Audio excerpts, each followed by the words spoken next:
তো নমস্কার বন্ধু, তোমরা দেখছো তোমাদের প্রিয় ইউটিউব চ্যানেল জিএস গুরু পুরুলিয়া। আমি সঙ্গে রয়েছে নিখিল। আর জিএস গুরু মানেই কিছু নতুনত্ব। এখন কিন্তু ঝাড়খণ্ড টেট পাস করা একেবারে মুশকিল আসান করে দিয়েছি আমরা, অর্থাৎ জিএস গুরু পুরুলিয়া। জিএস গুরু পুরুলিয়া মাত্র 1000 টাকায় তোমাদের কিন্তু ঝাড়খণ্ড টেট পড়াচ্ছে, এবং প্রতি সপ্তাহে 8টি ক্লাস এবং 4টি মক টেস্ট থাকছে তোমাদের প্রস্তুতিকে আরো তুঙ্গে নিয়ে যাওয়ার জন্য। যারা জয়েন করতে চাও, লাস্ট কল ফর এডমিশন, আমাদের যে নাম্বার দেওয়া রয়েছে সেই নাম্বারে তোমরা কিন্তু অবশ্যই কল করে বাকি ডিটেলস কিন্তু জেনে নেবে। তো যাই হোক, আজকের ভিডিওটি হচ্ছে আমাদের কিন্তু ঝাড়খণ্ড জ্ঞানকে কেন্দ্র করে, যেখানে কিন্তু প্রচুর কোশ্চেন তোমরা কিন্তু ঝাড়খণ্ড টেটে পেয়ে যাবে। তো যাই হোক, আজকের ভিডিওটি আশা করি তোমরা শেষ পর্যন্ত দেখার চেষ্টা করবে। যারা নতুন, চ্যানেল সাবস্ক্রাইব করে নেবে। আর যদি ভিডিও ভালো লাগে তো লাইক করবে, শেয়ার করবে, কমেন্ট করবে। তো বেশি কথা না বলে আমি ভিডিওটি শুরু করছি। তো দেখো, প্রথম কোশ্চেনটি আমাদের ছিল একেবারে হিন্দি এবং ইংরেজি এই দুই ভাষাতেই তোমাদের জন্য কিন্তু কোশ্চেন নিয়ে এসেছি, যাতে করে তোমাদের পরীক্ষাতে সুবিধা হয়। তো the first chief minister of Jharkhand is, ঝাড়খণ্ডের প্রথম প্রাইম চিফ মিনিস্টার কে ছিল, অর্থাৎ ঝাড়খণ্ডের প্রথম মুখ্যমন্ত্রী কে ছিল। তো তার আগে জানতে হবে ঝাড়খণ্ড রাজ্যটা ফরমেশন কবে হয়েছিল। অর্থাৎ বিহার রাজ্য থেকে আলাদা হয়ে 2000 সালের 15ই নভেম্বর ঝাড়খণ্ড কিন্তু একটা নতুন রাজ্যের মর্যাদা পাইছিল। তো এই নতুন রাজ্যের মর্যাদা পাওয়ার পরিপ্রেক্ষিতে ঝাড়খণ্ডের প্রথম মুখ্যমন্ত্রী যিনি হয়েছিলেন, স্বরাজ কৌশল, ভিসি পান্ডে, অর্জুন মুন্ডা, বাবুলাল মারান্ডি। তাহলে 2000 সালের 15ই নভেম্বর যে ঝাড়খণ্ড নতুন রাজ্য হয়েছিল, সেই রাজ্যের প্রথম মুখ্যমন্ত্রী যিনি ছিলেন তার নাম হচ্ছে বাবুলাল মারান্ডি। ওকে। তো পরের প্রশ্ন দেখো, রয়েছে যে who amongst the following was the leader of Kherwar movement. তো ঝাড়খণ্ডে যে খেরওয়ার মুভমেন্ট, সেই খেরওয়ার মুভমেন্টের নেতা কে ছিল? তো ঝাড়খণ্ডে প্রায় মানে যে মানে বিভিন্ন জায়গায় আদিবাসী মুভমেন্ট হয়েছিল। তো দেখো এখানে যে খেরওয়ার মুভমেন্ট, তো খেরওয়ার মুভমেন্টটা আমাদেরকে জানতে হবে যে খেরওয়ার মুভমেন্ট কত সালে হয়েছিল, কে করেছিল, কেন করেছিল। তো তারপরে আমরা নেতাগুলোর নাম পড়ে নেব, এবং এট দ্য সেম টাইম যে বাকি যে লিডার গুলো রয়েছে তারা কাজ মানে কিসের সাথে যুক্ত ছিল আমরা সেটাও জেনে নেব। এটা হচ্ছে খেরোয়ার, বা এখানে এটাকে আবার আমরা এই নামেও জেনে থাকি। দেখো এই নামটা কিন্তু একটা ইউনিক নাম, তোমাদের ক্ষেত্রে এই নামটা হচ্ছে অবশ্যই মনে রাখতে হবে। এই মুভমেন্টটাকে, যে খেরোয়ার মুভমেন্ট, এটা হচ্ছে সাঁওতালদের একটা মুভমেন্ট। তাহলে এই মুভমেন্টটাকে আমরা কিন্তু সাফা হর মুভমেন্টও বলে থাকি। তাহলে এই খেরোয়ার মুভমেন্টের আলাদা নাম হচ্ছে সাফা হর মুভমেন্ট, ঠিক আছে। তাহলে এই মুভমেন্টটা কত সালে হয়েছিল? 1874 সালে। কেন হয়েছিল? তাহলে 1874 সালে সাফা হর মুভমেন্ট বা খেরোয়ার মুভমেন্ট হয়েছিল, এবং এই আন্দোলনের যিনি নেতৃত্ব দিয়েছিলেন তার নাম ছিলেন ভগীরথ মাঝি। তাহলে ভগীরথ মাঝি কেন করেছিল? কারণ তার সমাজে, তার যে কালচারাল কমিউনিটিতে কি রয়েছে, যে বিভিন্ন রকম কুসংস্কার ঢুকে গিয়েছিল, সেগুলো কিন্তু দূরীকরণ চেষ্টা করেছিল, এবং তিনি কিন্তু রিএস্টাবলিশ করতে চেয়েছিল যে এনসিয়েন্ট ভ্যালুজ রয়েছে, সেই এনসিয়েন্ট ভ্যালুজ এবং ট্রাইবাল ট্র্যাডিশনস রয়েছে, এগুলো তিনি কিন্তু তার সমাজে রিএস্টাবলিশমেন্ট করার চেষ্টা করেছিলেন, যার পরিপ্রেক্ষিতে তিনি কিন্তু খেরোয়ার মুভমেন্ট শুরু করেছিলেন। তাহলে সিধু কানু, এখানে দেখো সিধু কানু কোন যে বিদ্রোহের নেতা ছিলেন, তারা কিন্তু 1855 সালে যে সাঁওতাল বিদ্রোহ হয়েছিল সেই বিদ্রোহের নেতা ছিলেন। এবং দেখো শেখ ভিখারি এবং পান্ডে গণপত রায়, এরা দুজনেই কিন্তু 1857 যে হয়েছিল সিপাহী বিদ্রোহের নেতা ছিলেন। ওকে। তাহলে শেখ ভিখারি এবং পান্ডে গণপত রায়, এরা কিন্তু দুজনেই যে ছিলেন 1857 সালের মহাবিদ্রোহের নেতা ঝাড়খণ্ডে। পরের যে কোশ্চেনটা আমরা আলোচনা করব, যে when did the regions of Chotanagpur came under the British rule। দেখো এখানে হচ্ছে যে ঝাড়খণ্ড কত সালে কিন্তু ছোটনাগপুর যে এরিয়া, সেটা ব্রিটিশ রুলের আন্ডারে চলে আসে। 1764, 1772, 1765, 1773। তাহলে 1773 কেন ইম্পর্টেন্ট? কারণ এই সময় রেগুলেটিং অ্যাক্ট জারি হয়েছিল। 1765 খ্রিস্টাব্দে দেওয়ানি কি হয়েছিল, যে এখানে যে দেওয়ানি লাভ, অর্থাৎ বাংলা, বিহার, উড়িষ্যাতে বিনা শুল্কে বাণিজ্য করার অধিকার পেয়েছিল। তাহলে দেখো এই হিসাবে, দেখো 1765 খ্রিস্টাব্দে ঝাড়খণ্ড কিন্তু, অর্থাৎ ছোটনাগপুর যে এরিয়া কিন্তু ব্রিটিশ রুলের আন্ডারে চলে যায়। তাহলে 1765 সাল। পরের দেখো যে প্রশ্ন রয়েছে, যে the British entered into Jharkhand for the first time from the side of dash. তাহলে যে ঝাড়খণ্ড প্রথমে 1765 খ্রিস্টাব্দে কি হয়েছিল, ব্রিটিশরা কিন্তু ঢুকেছিল। তাহলে কোন দিক থেকে ঢুকেছিল? পাকুড়, ছাতরা, পালামু, সিংভূম। তাহলে এই প্রশ্নের সঠিক উত্তর যেটা হয়ে যাবে সেটা হচ্ছে সিংভূম, অর্থাৎ সিংভূম সাইড থেকে কিন্তু ঝাড়খণ্ডে ব্রিটিশরা ঢুকেছিল। পরের দেখো যে প্রশ্ন আমরা আলোচনা করব, তো in British period a special tax levied মানে অন দ্য ফার্মার্স, মানে ব্রিটিশ রাজত্বে ফার্মার্সদেরকে একটা স্পেশাল ট্যাক্স অর্থাৎ আদিবাসী পিপলদেরকে একটা স্পেশাল ট্যাক্স চাপিয়ে দেওয়া হয়েছিল অফ সিংভূম, অর্থাৎ সিংভূমেই তো তার প্রথম ঢুকেছিল।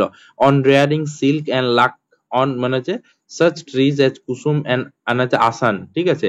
ওকে, তাহলে কুসুম এবং আসান গাছে তারা যে মানে হচ্ছে চাষ করতো, কি চাষ করতো, এখানে হচ্ছে সিল্ক এবং লাক্ষা, তাহলে এটাকে সিল্ক টেক্স বা লাক্ষা টেক্স মানে টেক্সও বলে থাকে। তো এই টেক্সটার নাম কি?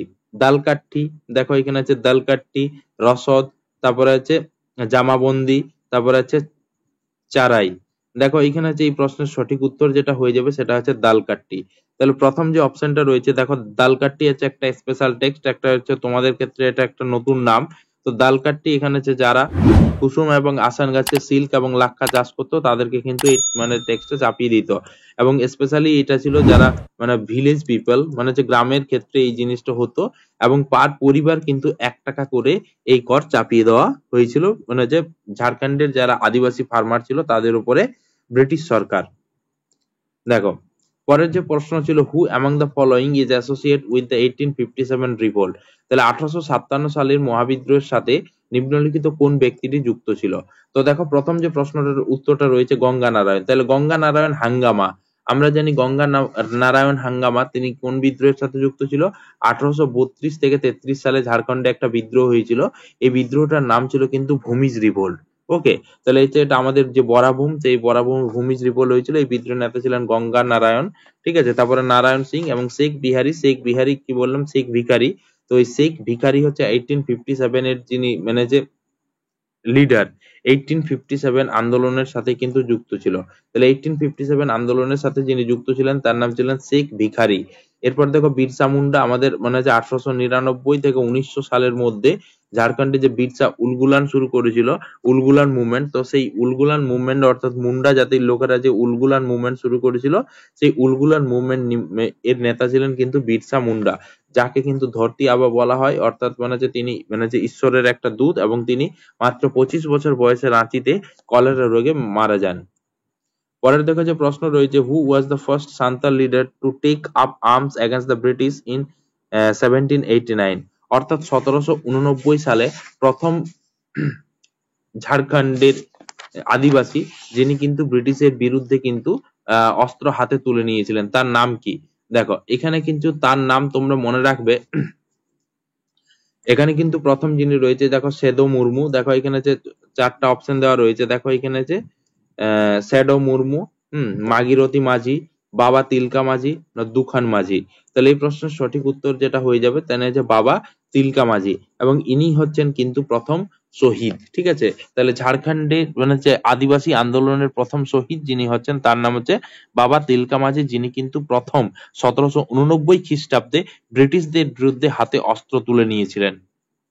পরের দেখো যে কোশ্চেন আমরা আলোচনা করব, যে which movement led by Birsa Munda protested against the British and landlords exploitative policies, অর্থাৎ মানে যে ল্যান্ডলর্ডস এক্সপ্লয়টেটিভ পলিসিস, অর্থাৎ যারা জমিদার তাদের যে শোষণের বিরুদ্ধে এবং ব্রিটিশ রুলের বিরুদ্ধে বিরসা মুন্ডা যে প্রতিবাদটা করেছিলেন, সেই মানে যে নাম কি?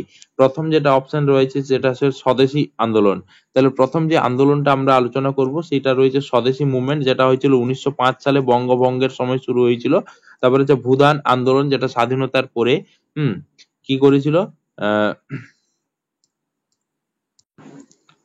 আচার্য বিনোবা ভাবে তিনি শুরু করেছিলেন।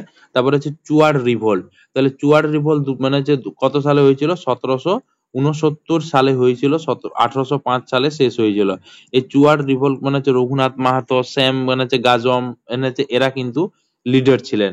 তাহলে এখানে যে বিরসা মুন্ডা যেটা শুরু করেছিলেন তার নাম ছিলেন উলগুলান মুভমেন্ট, এটা শুরু হয়েছিল 1899 সাল থেকে 1900 সালের মধ্যে। ওকে, পরের দেখো যে প্রশ্ন রয়েছে, which commission was responsible for the formation of the state of Jharkhand, তাহলে ঝাড়খণ্ড মানে যে ফরমেশনের পেছনে নিম্নলিখিত কোন কমিশনটা রেসপন্সিবল আর কি দায়ী রয়েছে? দেখো এখানে হচ্ছে যে প্রথম যে অপশন রয়েছে ধার কমিশন, যেটা 1948 সালে হয়েছিল। এর উদ্দেশ্য কি ছিল ধার কমিশনের? এর উদ্দেশ্য ছিল দেখো যে ঝাড়খণ্ডের কি হচ্ছে, দেখো এখানে আছে যে ভাষার ভিত্তিতে রাজ্য গঠন, সেই রাজ্য গঠন পরীক্ষা করার পরিপ্রেক্ষিতে 1948 সালে ধার কমিশন গঠিত হয়েছিল। তারপরে ছিল সাইমন কমিশন 1927 সালে। ঠিক আছে, তাহলে সাইমন কমিশন ভারতবর্ষে এসেছিল 1927 সালে। এবং তারপরেই কিন্তু সাইমন কমিশন মানে অর্থাৎ গো ব্যাক সাইমন কিন্তু স্লোগান শুরু হয়েছিল, এবং ঝাড়খণ্ডে তার কোনো বিকল্প হয়নি। কারণ তার আগেই কিন্তু যখন 1914 সালে তানা ভগত আন্দোলন চলছিল, তখন মহাত্মা গান্ধীর পরিপ্রেক্ষিতে তানা ভগতরা কি করেছিলেন, তানা ভগতের যারা মানে যে অনুসারী ছিলেন, অনুগামী ছিলেন, তারা কিন্তু মহাত্মা গান্ধীর সাথে নন কোঅপারেশন অর্থাৎ অসহযোগ আন্দোলনে যোগদান করেছিলেন। তারপরে দেখো এখানে যে সাইমন কমিশনের বিরোধী মিছিল প্রচার করতে গিয়ে লালা লাজপত রায়ের মৃত্যুবরণ হয়েছিল পুলিশের লাঠিতে, যার পরিপ্রেক্ষিতে আন্দোলনের প্রভাব কিন্তু আরো তীব্রতর হয়েছিল। এবং ঝাড়খণ্ড কি হয়েছিল 1928 সালে যখন সাইমন কমিশন তাদের রিপোর্ট পাস করতে যায়, তখন কিন্তু এখানে ঝাড়খণ্ড আলাদা রাজ্য মানে হবে, এরকম একটা কিন্তু কি দেওয়া হয়েছিল যে ঝাড়খণ্ড মানে যে আলাদা একটা রাজ্যের মর্যাদা পাবে, এরকম একটা প্রস্তাব মানে পেশ করা হয়েছিল। তাহলে এই প্রশ্নের সঠিক উত্তর হয়ে গেল কি সাইমন কমিশন, যেটা 1927 সালে ভারতবর্ষে এসেছিলেন। তারপরে দেখো পরের প্রশ্ন রয়েছে যে the Jharkhand region was historically known for its rich reserve of. দেখো এখানে হচ্ছে ঝাড়খণ্ড মানে যে সবচেয়ে বেশি মানে কোন জিনিসটা কি রয়েছে সঞ্চিত রয়েছে, ডায়মন্ডস, গোল্ড, কোল না বক্সাইট। তাহলে এই প্রশ্নের সঠিক উত্তর হয়ে যাবে কি কোল। তাহলে ঝাড়খণ্ডে সবচেয়ে বেশি সঞ্চিত রয়েছে যেটা কোল। তাহলে হচ্ছে এখানে হচ্ছে ভারতবর্ষের প্রায় 40% সম্পদ কিন্তু ঝাড়খণ্ডেই পাওয়া যায়। আর এখানে যে 95% কোল যেটা হচ্ছে বিটুমিনাস প্রকৃতির, সেটা কিন্তু আমরা দামোদর মানে হচ্ছে নদী উপত্যকাতেই কিন্তু পেয়ে যাই। ঠিক আছে, তাহলে দামোদর নদী উপত্যকাতে প্রায় 95% কোল ভারতের সঞ্চিত আছে, যেটা হচ্ছে বিটুমিনাস প্রকৃতির। ওকে, দেখো পরের যে প্রশ্ন রয়েছে সেটা রয়েছে in which place of the following Dalma wild life sanctuary located. তাহলে ঝাড়খণ্ডের মানে হচ্ছে ঝাড়খণ্ড, তাহলে এই যে ঝাড়খণ্ড নামটা থেকেই কিন্তু তোমরা একটা জিনিস জানতে পারছো হচ্ছে ঝাড়, ঝাড় মানে হচ্ছে ঝাড়িয়া। ঝাড়িয়া মিন্স হচ্ছে কোনো বনাঞ্চল, কোনো ভূমি, কোনো মানে হচ্ছে ঝোপঝাড় এইসব। তো এই দলমা ওয়াইল্ড লাইফ স্যাংচুয়ারি কোথায় রয়েছে ঝাড়খণ্ডের? জামশেদপুর, বোকারো, দেওঘর, গোড্ডা। তাহলে দেখো যে বোকারোতে রয়েছে সেটা হচ্ছে জওহরলাল নেহরু মানে যে জু রয়েছে, তো সেইরকম এখানে আছে দেখো। তাহলে এই দলমা ওয়াইল্ড লাইফ স্যাংচুয়ারি যেটা রয়েছে সেটা রয়েছে কিন্তু জামশেদপুর। জামশেদপুর হচ্ছে ইস্ট সিংভূম জেলার কি হচ্ছে সদর দপ্তর। ইস্ট সিংভূম জেলার সদর দপ্তরের নাম হচ্ছে জামশেদপুর, এবং এটা কিন্তু যে ঝাড়খণ্ডের শিক্ষার হারের দিকে সেকেন্ড। তাহলে প্রথম শিক্ষার হার যেখানে সবচেয়ে বেশি সেটা রয়েছে রাঁচি, রাঁচির পরে যেটা রয়েছে ইস্ট সিংভূম মানে হচ্ছে জামশেদপুরে। পরে দেখো যে কোশ্চেন রয়েছে ইন হুইচ মানে যে year did the Bhumij rebellion started. তাহলে যে এখানে আমি একটু আগেই বললাম যে ঝাড়খণ্ডের যে বরাভূম তৎকালীন সময়ে ছিল, এই বরাভূম সময়ে কিন্তু নিজেদের মানে রাজত্ব দখলে এবং ব্রিটিশদের যে ষড়যন্ত্র তার বিরুদ্ধে কিন্তু ভূমিজরা প্রতিবাদ করেছিল 1832 সাল থেকে 33 সালের মধ্যে, 1871, 1845, 1900। তাহলে এই প্রশ্নের সঠিক উত্তর যেটা আমরা পেয়ে যাব, তাহলে সেই সঠিক উত্তরটা হচ্ছে 1832 সালে। তাহলে 1832 সালে যিনি মানে যে ভূমিজ রেবেলিয়ন শুরু করেছিলেন তার নাম ছিলেন কিন্তু কি বলতো গঙ্গা নারায়ণ। ঠিক আছে, গঙ্গা নারায়ণ সিং। এই জন্য ব্রিটিশরা গঙ্গা নারায়ণকে বলতেন যে হচ্ছে কি গঙ্গা নারায়ণ হাঙ্গামা। তাহলে কি নাম হচ্ছে গঙ্গা নারায়ণ হাঙ্গামাও বলতো। ঠিক আছে, হাঙ্গামা। ওকে, তাহলে 1832 সালে কিন্তু ভূমিজ মানে যে বিদ্রোহ শুরু হয়েছিল। পরে দেখো যে কোশ্চেন আমরা আলোচনা করব যে which of the following palace is called মানে which of the following place is called the Shimla of Jharkhand. তাহলে ঝাড়খণ্ডের সিমলা কাকে বলা হয়? ধানবাদ, রাঁচি, জামশেদপুর, নেতারহাট। তাহলে এই প্রশ্নের সঠিক উত্তর যেটা আমরা পেয়ে যাব সেটা হচ্ছে রাঁচি। তাহলে দেখো এখানে হচ্ছে ঝাড়খণ্ডের যে রাঁচি, রাঁচি হচ্ছে পুরোটাই কিন্তু পাহাড়ি এলাকার মধ্যে অবস্থিত, যার পরিপ্রেক্ষিতে এখানে কিন্তু শীতকালের মানে যে প্রচুর ঠান্ডা অনুভব করা হয়। যেভাবে ভারতের উত্তর দিকে রয়েছে কিন্তু সিমলা, এই হিমাচল প্রদেশের একটা জায়গা, হিমাচল প্রদেশের রাজধানী, এখানেও কিন্তু প্রচুর ঠান্ডা অনুভূত হয়, এবং এর পরিপ্রেক্ষিতেই কিন্তু ঝাড়খণ্ডের রাঁচিকে বলা হয় দ্য সিমলা অফ ঝাড়খণ্ড। পরে দেখো যে কোশ্চেন রয়েছে যে of which movement of Chotanagpur মানে হচ্ছে যাত্রা ভগত দ্য মেন ফাউন্ডার। তাহলে হচ্ছে নিম্নলিখিত কোন আন্দোলনে যাত্রা ভগত মানে হচ্ছে ফাউন্ডার ছিলেন, মেইন ক্যারেক্টার ছিলেন? কুইট ইন্ডিয়া মুভমেন্ট, ভারত ছাড়া আন্দোলন, যেটা 1942 সালে হয়েছিল। তারপরে হচ্ছে নন কোঅপারেশন মুভমেন্ট, যেটা 1920 সালে হয়েছিল। চম্পারণ তাহলে হচ্ছে যেটা 1917 সালে হয়েছিল, তানা ভগত আন্দোলন যেটা 1914 সালে হয়েছিল। তাহলে এই প্রশ্নের সঠিক উত্তর হয়ে গেল তানা ভগত আন্দোলন, যারা কিন্তু যাত্রার অনুসরণকারী। এই তানা ভগত আন্দোলনেই ছিল কিন্তু এখানের মেন ক্যারেক্টার কে যাত্রা ভগত, যেটা 1914 সালে শুরু হয়েছিল এবং 1919 সালে শেষ হয়। তারপরেই কিন্তু এখানে হচ্ছে সেই সময় কিন্তু ঝাড়খণ্ডে চলে এসেছিলেন মহাত্মা গান্ধী এবং তাদের মানে মহাত্মা গান্ধী এবং তার সাথে বেশ কিছু কংগ্রেসের লিডার ঝাড়খণ্ডে এসেছিলেন এবং তাদের দ্বারা অনুপ্রাণিত হয়ে তারা কিন্তু অসহযোগ আন্দোলনে যোগদান করেছিলেন। পরের দেখো হচ্ছে কোশ্চেন রয়েছে, দা অনলি মানে যে town on the Pat region is, মানে ঝাড়খণ্ডের যে প্যাট রিজিয়নে একমাত্র শহরের নাম কি?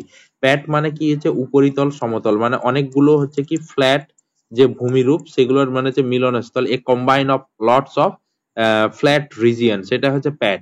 তাহলে এখানে হচ্ছে মানে হচ্ছে সিমারিয়া, নেতারহাট, ছাত্রারপুর, তারপরে হচ্ছে ঝুমরি তালাইয়া কোডারমার একটা শহর, এখানে কিন্তু প্রচুর পরিমাণে অভ্র পাওয়া যায়। তাহলে দেখো এখানে হচ্ছে নেতারহাট, তাহলে নেতারহাট হচ্ছে ঝাড়খণ্ডের একমাত্র শহর যেটা প্যাট এরিয়াতে অবস্থিত। এটা কিন্তু খুব মানে হচ্ছে ইম্পর্টেন্ট এবং এখানে তোমরা মনে রাখবে যে এখানে পাইন, ফার, স্প্রুস, বার্চ এইসব উদ্ভিদ গুলো কিন্তু পাওয়া যায়। পরে দেখো যে কোশ্চেন রয়েছে, দামোদর মানে যে থ্রো স্যাফরেট সুইচ টু প্যালাটিউস।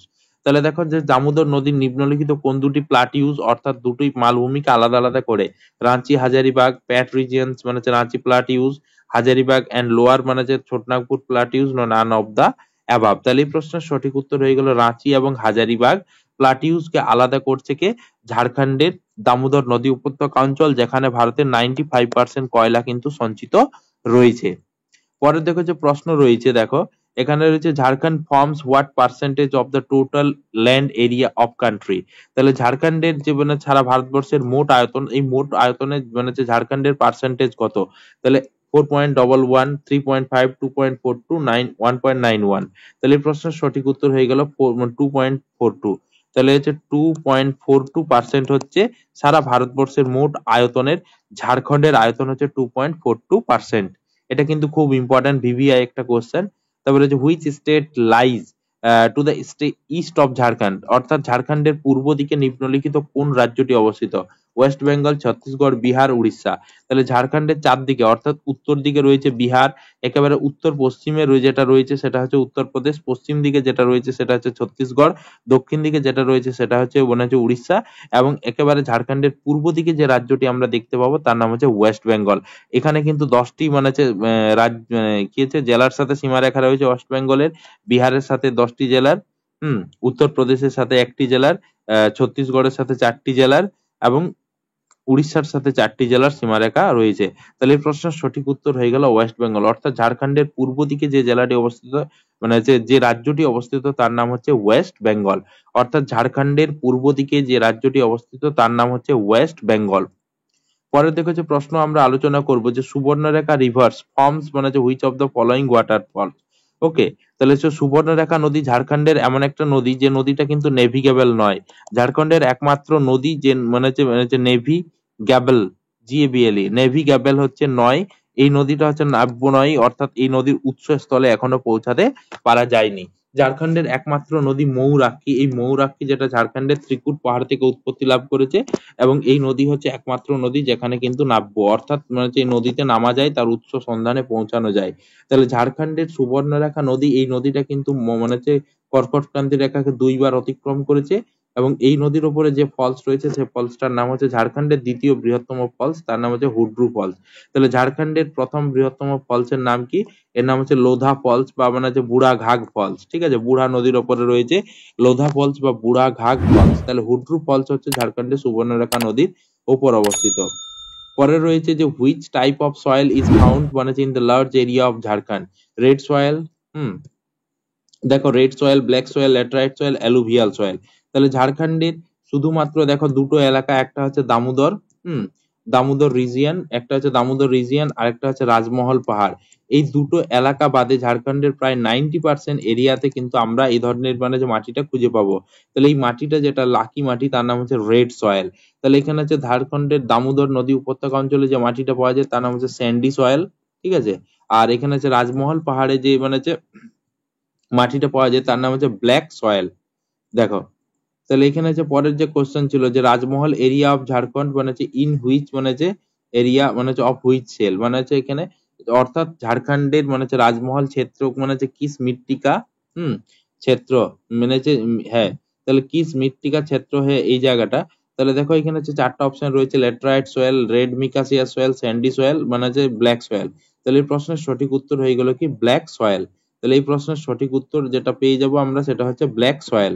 তাহলে ব্ল্যাক সয়েল এর নাম হচ্ছে রেগুর মৃত্তিকা, যেটা হচ্ছে তুলা চাষের পক্ষে কিন্তু খুবই উপযুক্ত। তাহলে রেগুর মৃত্তিকা যেটা তুলা চাষের পক্ষে খুবই উপযুক্ত। পরে দেখো কোশ্চেন রয়েছে the low land is called, ঝাড়খণ্ডের যারা নিচু এলাকা সেই এলাকাটা কি বলে, বারি, প্যাট, দিহারি, ডন। তাহলে দেখো এই প্রশ্নের সঠিক উত্তর যেটা পেয়ে যাবো সেটা হচ্ছে ডন, এবং উঁচু এলাকা যেটা সেটা হচ্ছে টি এন্ড টাঁড়। তাহলে উঁচু যে এলাকা সেই এলাকাটা বলছে টাঁড়, এবং নিচু যে এলাকাটা সেই এলাকাটার নাম হচ্ছে কি ডন।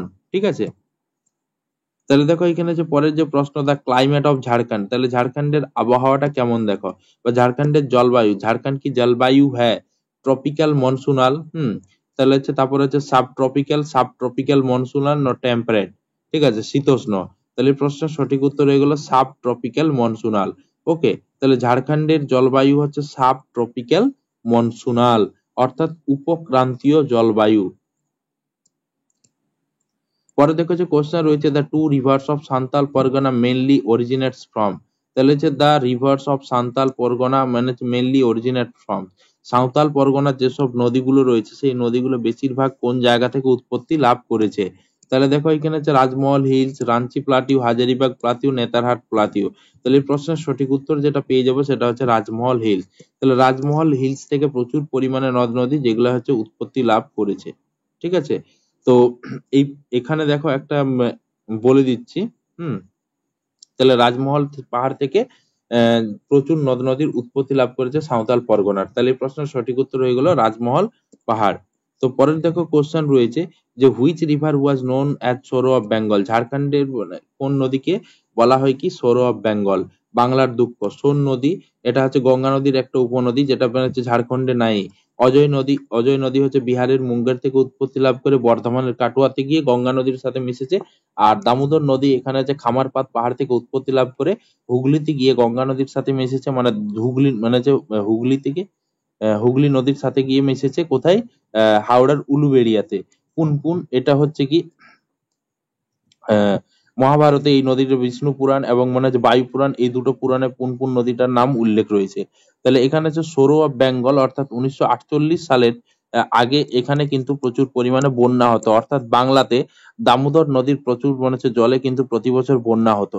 তাহলে এই জন্য এখানে হচ্ছে সরো অফ বেঙ্গল বলা হয় দামোদর নদীকে। এবং এখানে হচ্ছে সরো অফ বিহার যদি প্রশ্ন হয়, যে সরো অফ বিহার কাকে বলে, কোসি নদীকে। এই কোসি নদীর বারবার গতিপথ পরিবর্তনের ফলে এখানে কিন্তু মানে যে কলকাতা বন্দরের মানে যে অনেক সমস্যা হচ্ছে। পরে দেখো যে কোশ্চেন রয়েছে যে which of the following statement is correct, তাহলে দেখো এখানে যে দুটো স্টেটমেন্ট দেওয়া রয়েছে যে কোন কোন স্টেটমেন্টটা মানে যে কি স্টেটমেন্টটাকে জাজ করতে হবে। তাহলে দেখো এখানে যে প্রথম যে অপশন রয়েছে যে most of the rivers in Jharkhand are not navigable, অর্থাৎ ঝাড়খণ্ড কি अधिकांश नदियों নদিয়াঁ কি কিছু, দেখো এখানে হচ্ছে নদিয়াঁ মানে হচ্ছে নগম নেই হ্যাঁ, অর্থাৎ এখানে কিন্তু ঝাড়খণ্ডের বেশিরভাগ নদীর তুমি উৎস সন্ধানে যেতে পারবে না। তারপরে দেখো রয়েছে কি দা মানে হচ্ছে course of the river is not wide, ঝাড়খণ্ডে যতগুলো নদী বয়ে গেছে সব নদীগুলোর মানে হচ্ছে গতিপথ কিন্তু অতটা দীর্ঘ নয়, অর্থাৎ অনেক ছোট ছোট নদী, বাট হ্যাভিং মোর ডেপথ, কিন্তু গভীরতা অনেক বেশি, যেহেতু পাহাড়ি প্রবাহ মালভূমির ওপর দিয়ে প্রবাহিত হচ্ছে যার কারণে এটা আমরা লক্ষ্য করি। তাহলে select the correct answer using the codes given below, তাহলে এই যে দুটো কোড এই দুটো কোডের উপর বেস করে দেখো আমাদেরকে অ্যান্সার সিলেক্ট করতে হবে। তাহলে দেখো এখানে যে প্রথম অ্যান্সার যেটা আমরা পেয়ে যাব সেটা রয়েছে বোথ এ এন্ড বি। ঠিক আছে, তারপরে ধরো only two, only one, neither one মানে হচ্ছে নর টু। তাহলে এই প্রশ্নের সঠিক উত্তর যেটা পেয়ে যাব সেটা হচ্ছে বোথ ওয়ান এন্ড টু। তাহলে বোথ ওয়ান এন্ড টু হচ্ছে এর সঠিক অ্যান্সার, অর্থাৎ দুটো মানে হচ্ছে উত্তরেই এর ঠিক। পরের দেখো যে প্রশ্ন রয়েছে Topchanchi lake is located at which district, ঝাড়খণ্ডের কোন জেলাতে তোপচাঁচি লেক রয়েছে। ঠিক আছে, তাহলে দেখো এখানে হচ্ছে দুমকা, গুমলা, ধানবাদ, লাউমু। তাহলে এই প্রশ্নের সঠিক উত্তর যেটা পেয়ে যাবো সেটা হচ্ছে ধানবাদ। তাহলে ধানবাদে ঝাড়খণ্ডের তোপচাঁচি লেক রয়েছে। পরে দেখো যে প্রশ্ন রয়েছে যে who was the main leader of the revolutionaries in the entire Singhbhum regions in the revolution of 1857। 1857 সালের যে বিদ্রোহ, সেই বিদ্রোহে ঝাড়খণ্ডের যে সিংভূম, সেই সিংভূমের যে মেন লিডার, তাহলে যে মেন লিডার কে ছিলেন? দেখো, কিং দুর্জন সাল, রাজা অর্জুন সিং, ঠাকুর বিশ্বনাথ সাহিত, মানে যে টিকায়েত, মানে জামরাই সিং। তাহলে এই প্রশ্নের সঠিক উত্তর হয়ে যাবে রাজা অর্জুন সিং। তাহলে এই যে রাজা অর্জুন সিং 1857 যে রিভোল্ট, সেই রিভোল্টের কিন্তু নেতা ছিলেন। কোথাকার? সিংভূম এরিয়ার। পরে দেখো যে কোশ্চেন রয়েছে, the total numbers of Lok Sabha from Jharkhand region is. তাহলে ঝাড়খণ্ডে কতগুলো লোকসভার সিট রয়েছে? দেখো এখানে হচ্ছে 14টি, 16টি, 18টি, 20টি। তাহলে প্রশ্নের সঠিক উত্তর যেটা হয়ে যাবে সেটা হচ্ছে 14টি। অর্থাৎ লোকসভার সিট রয়েছে ঝাড়খণ্ডে 14টি। পরে দেখো যে কোশ্চেন রয়েছে যে হুইচ, মানে যে is the state flower of Jharkhand. ঝাড়খণ্ডের স্টেট ফ্লাওয়ারের নাম কি?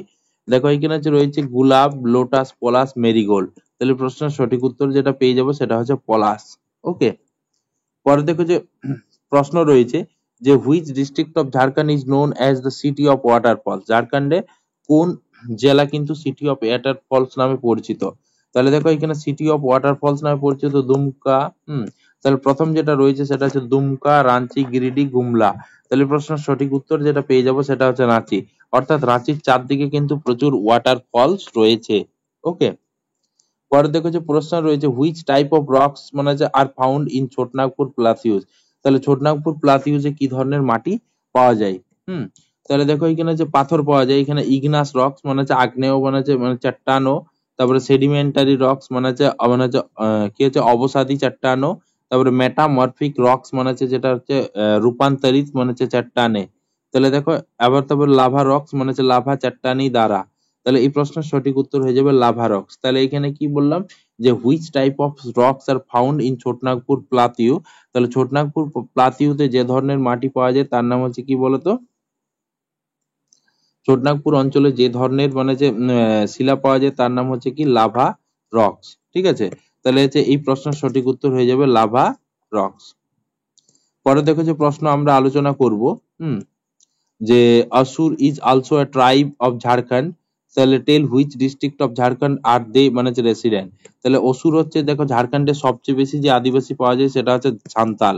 তাহলে এখানে যে 9% লোক কিন্তু সাঁওতাল শহরে বাস করে, বাকি সব গ্রামে বাস করে। ঠিক আছে। তাহলে যে অসুর কিন্তু এটা মনে রাখবে যে অসুর হচ্ছে একটা ট্রাইব, যেটা রাঁচি, প্লামু, সাংভূম না গোড্ডা কোন জেলাতে পাওয়া যায়? এই প্রশ্নের সঠিক উত্তর হয়ে যাবে সিংভূম জেলাতে কিন্তু আমরা সবচেয়ে বেশি অসুর দেখতে পাই। পরে দেখো যে কোশ্চেন রয়েছে when was the Chotanagpur tenancy act pass. তাহলে ছোটনাগপুর টেনান্সি অ্যাক্ট কত সালে পাস হয়েছিল? দেখো এখানে যে 1908, 1902, 1990, 1875। তাহলে প্রশ্নের সঠিক উত্তর হয়ে যাবে 1908। যেমন 1822 খ্রিস্টাব্দে বেঙ্গল টেনান্সি অ্যাক্ট পাস হয়েছিল, সিমিলারলি 1908 খ্রিস্টাব্দে ঝাড়খণ্ড টেনান্সি অ্যাক্ট পাস হয়। ঠিক আছে।